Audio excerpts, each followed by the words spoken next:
You ask Tiger to solve. This deals with linear equations with one unknown. The final result is x equals 12.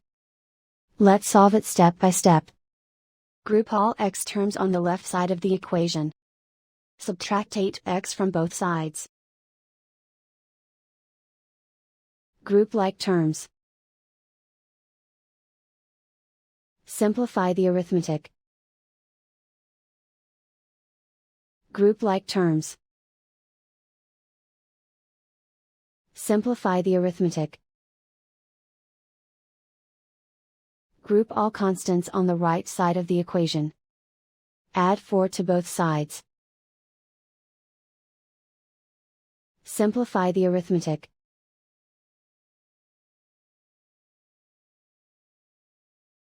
And so the final result is x equals 12.